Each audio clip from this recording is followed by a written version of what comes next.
Bismillahirrahmanirrahim. Very warm welcome. After many years of malaise, Pakistan has registered 5.5% growth this year, and in future there seems to be a bright picture on this side. But on the other side, external sector is under extreme pressure, and the experts say if things continue and this trade and external account gap widens, Pakistan might need about $14–15 billion extra next year to finance its external sector, balance of payment support and other things. How the economy is figuring up, how the picture could be in the next few years, and where we see it, and what is the right policy, should we do it, emphasize the demand side or still the supply side, as the economists say. To know all these things, we have invited today a very important researcher who is the founder executive director of Prime Institute, and now he's working in Kuala Lumpur and doing another important project. Ali Suleiman, very warm welcome. Thank you so much, Tahir. What do you say about it? What is your basic premise about the things I have just said?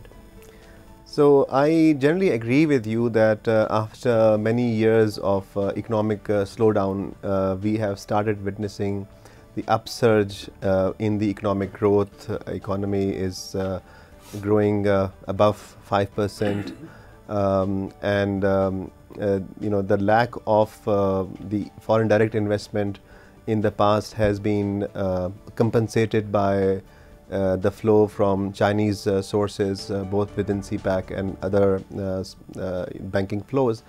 These are good opportunities for Pakistan. And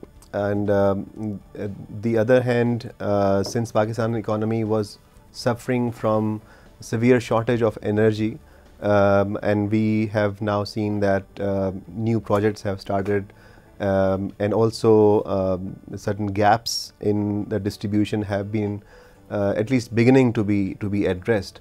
So I think the energy outlook will be improving. The infrastructure outlook is definitely improving, and that offers an opportunity for faster growth over next 2–3 years. Having said that, you were talking about the pressure on the external account, the stagnancy or decline in the level of exports, which is, I think, the most important or most debated economic policy agenda today. These are the facts that Pakistan is experiencing significant stagnancy and also decline in the export, but it goes back to also not just competitiveness but also our restrictions on the import policy, which were introduced in 2007–8, and since then, in my opinion, as compared with other economies of the region, Pakistan economy represents the economy of, relatively speaking, more closer economy. It is not definitely a closed economy, but it has unfortunately more closer economy. And when you impose these restrictions on import, then obviously a lot of raw materials, industrial technology, machineries also suffer, and then so it's a mix of factors, but we are certainly facing these problems. If I jog my memory, what I understand in 2007–8, these were, regulatory duties, not the tariffs were cascaded up or down as a whole. So it should not restrict raw material. Why it restricted the import of all regulatory duties or tariff actually impose an additional cost on the import. Right now, the tariff might be, the stated tariff might be very low, but when you accumulate the sum total of taxes and duties which are paid at the level of import, then the actual applied cost at clearance, then the cost goes to about 40%. Right. And Pakistan is perhaps the only country in the world which is over dependent on import taxation, which includes everything: tariff, regulatory duties, advance income tax, advance sales tax, when we collect.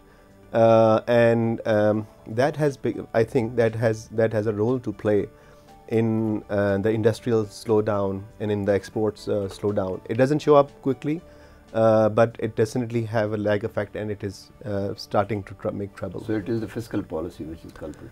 It is the fiscal policy, it is also the import policy, and overall if you say trade policy, not just fiscal policy but also trade policy, which is the culprit.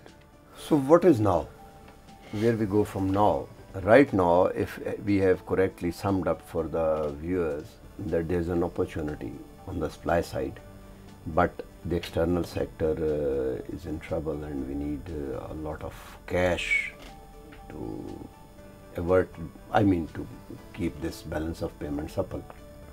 So I think first of all the government must restore the confidence in the business sector, in Pakistani entrepreneurs, in Pakistani companies, that government is must show seriousness in economic reforms, seriousness in tax reforms. It must come with tangible measures, talking to industry that okay, we understand that industry is taking the brunt of our tax collection. As you know, about 60 to 70% of the total tax revenue comes from industries, which is only 22% of the national GDP. And industrialists saying that we have to pay 50 or 55 types of taxes, and although the amounts may be negligible, but the sheer compliance of these taxation adds a lot of cost, and adds a lot of increases the cost of business, increases the hurdle of business. I think this is, Pakistan does not lack domestic capital, whether the capital is stored in formal channels or the capital is stored in formal markets, but it is not showing up. It is not being shown up, except perhaps the property or real estate sector is not being shown up in the industries. Not even stocks. And well, stocks is another example where which has attracted the capital flows. But again, stock is only a small part of the economy, and in our case, although stocks exchange is an important barometer, but certainly it is not a representative of the national economy. Right. And therefore, the investment is not being channelized. Normally, this role is played by banks in advanced economies. Banks and financial houses channel, but we don't have that. The public sector mops up everything from the bank. Absolutely. How can they channelize? Very true. I mean, the government takes the commercial credit market at a very secure rate, at sovereign guarantee. Absolutely. So why should they risk? So 70% goes to the government.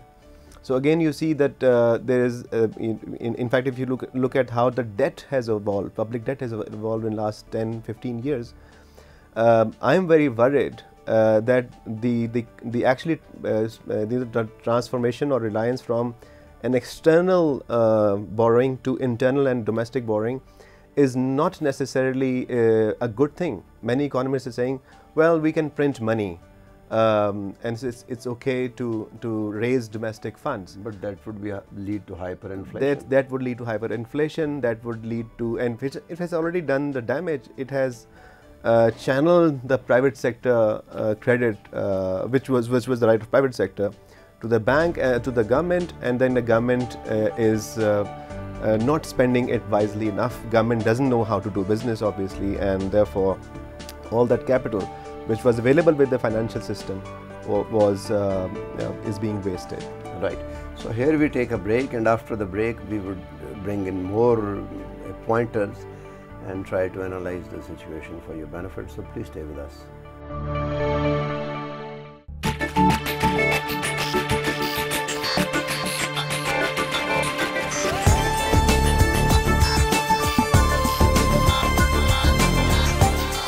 It's diverse. It's original. It's SDTV.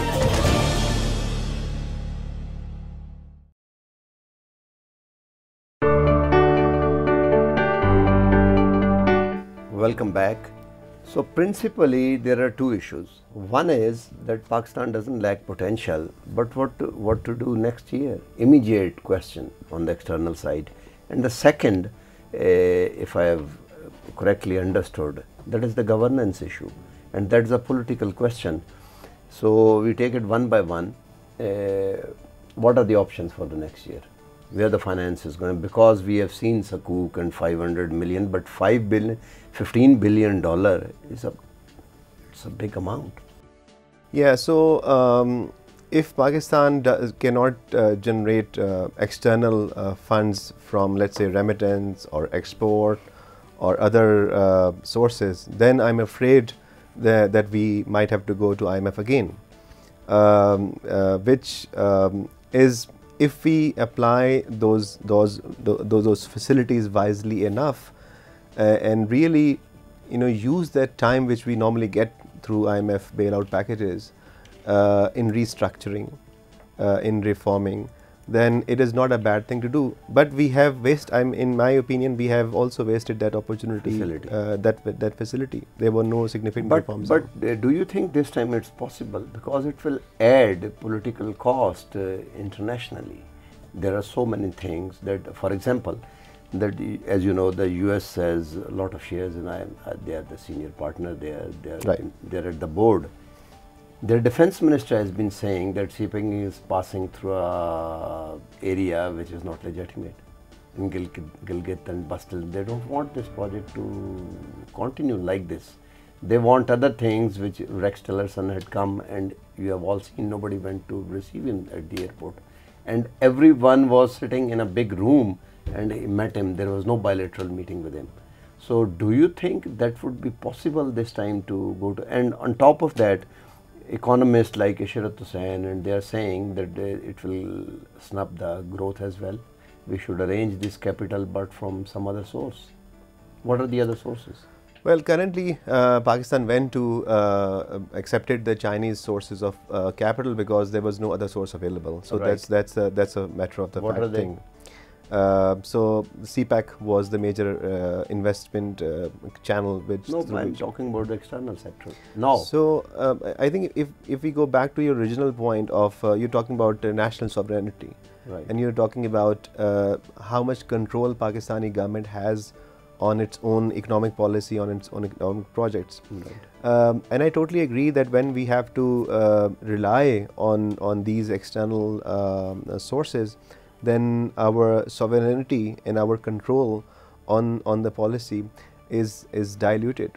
But if you look at recent past, I mean, the CPEC was not conceived in a day.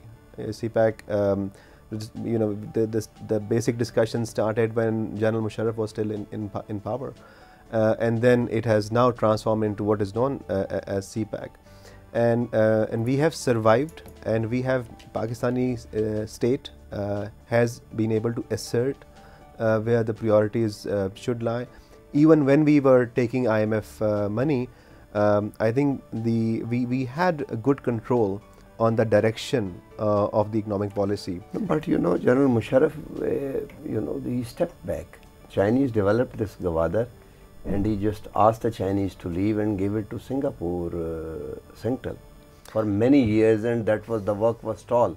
That was the window when the external. Well, it's back with the Chinese now, so that contract was also then the cancelled. So I think that did happen, but now it's Chinese are there and they are handling, and there is a sort of a national consensus on this direction of Pakistan's engagement. Can Chinese support us, give us support on external finance, on balance of BOP, balance of payment? I understand that they have beginning to do that. If you look at the last accounts, there was, if I'm not wrong, about 6 months back there was swap of Chinese bilateral loan, which Pakistani government then executed when it $500 million. $500 million exactly. But that was for a few days. Then they took away. I see, but I mean, but that still opens the opportunity. At the time of the payment, they placed it, and the confidence was surged, and then they took away. Right. I think that maybe is a window of opportunity which Pakistan might use. But what is important that we can access Chinese capital for our business, for our industry, for industrial zones, etc. That is where that is perhaps the best use of the Chinese capital. while other sources of BOP cushions might be explored later. Like bilateral or multilateral? What? We have With done countries? with individual countries. We have also used ADB for program lending and project lending. We have used World Bank for several programs, and these options I understand there. it would be available, but that's again are short-term measures. No, but if if we are at a loggerhead with one big country, and you know that, then all the Bretton Woods institute are going to behave in a very similar fashion, don't you think so? World Bank, ADB, and IMF, all. Crises are blessings. Crisis is a blessing. So Pakistan can arrange this bridge financing of about 14-15 billion. I don't know if it is 14 billion, it's just a estimation, but Pakistan can, you think, you understand that?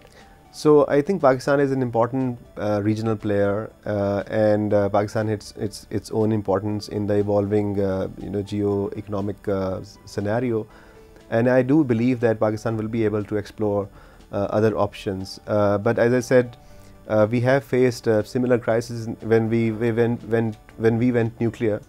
The assets were frozen. There was sanctions were imposed on Pakistan, and the discussion even at that time was that that Pakistan is not going to emerge successfully from those sanctions. But now when we look back, I think that's looked like a 9/11 came. And then opportunities also 9/11 came.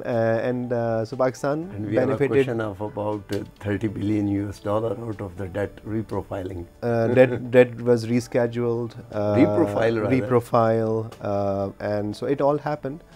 So I think we should not pigeonhole ourselves into maybe one source of the external So funds. you think the financing is available?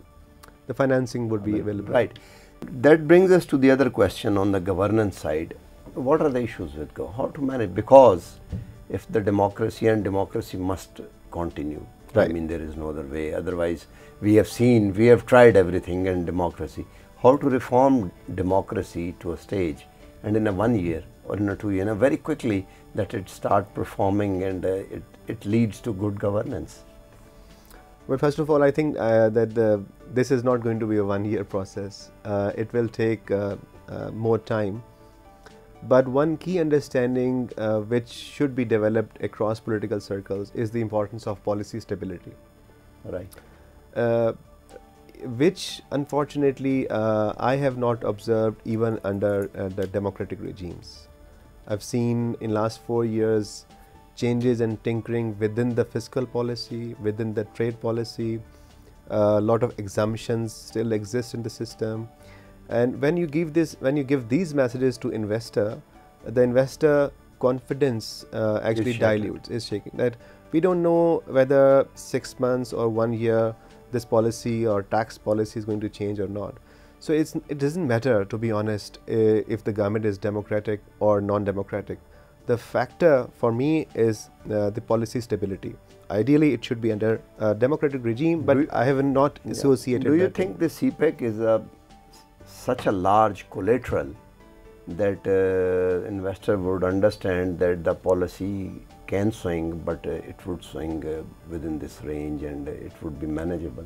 So CPEC is certainly one of the most important opportunities and events, as well as policy corridor, which has been now or in the process of being materialized. But CPEC is just one part of our economy. I do not buy the sort of a political discourse when everything or economic transformation of Pakistan is being linked with CPEC. I do not agree with that. I think, as I earlier said, that the basic potential of Pakistan's economy is within Pakistan. Right. Within the Pakistan's businesses, within Pakistan's informal sector, within Pakistan's traders and entrepreneurs, and that must be exploited. Right. So here we take another break, and after the break we will try to form up giveaways or recommendations for the futures 1 to 3. So please stay with us.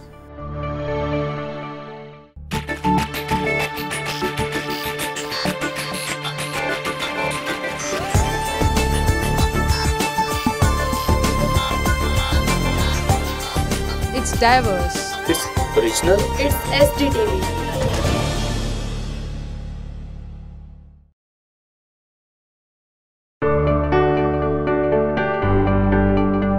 Welcome back.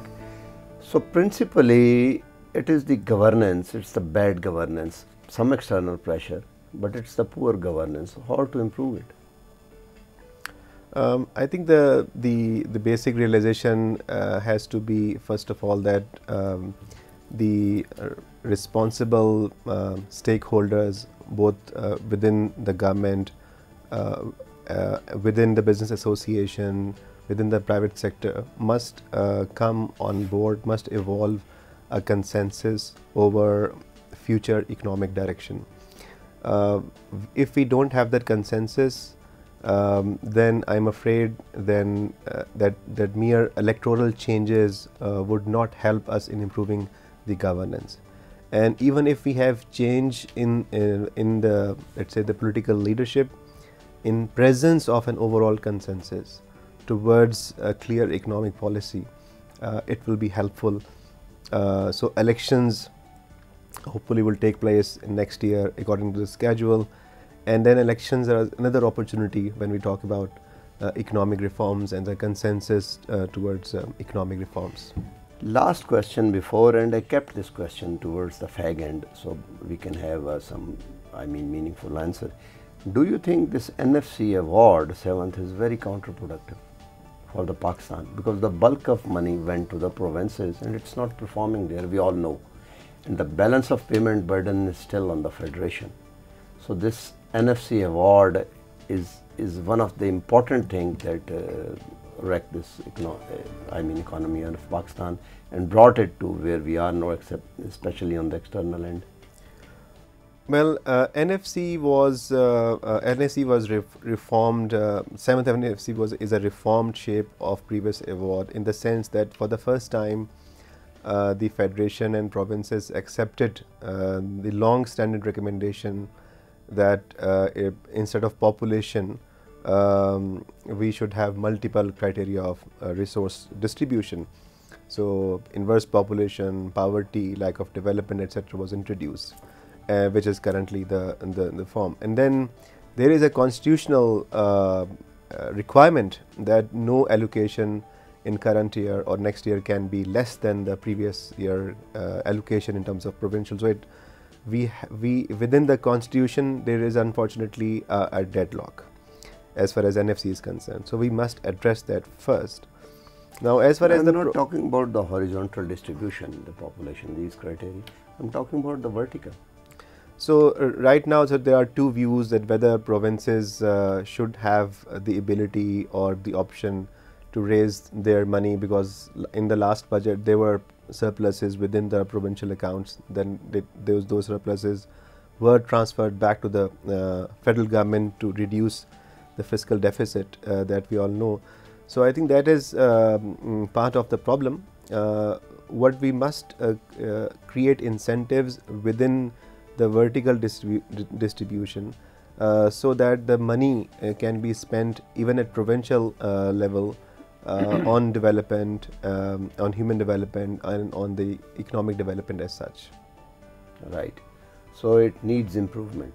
It certainly needs improvement, both through constitutional reforms and also by bringing more incentives for performance, for good governance, and for improved service delivery. Should there be any string or constraint attached to the performance, especially in the province, to get their share from vertical share?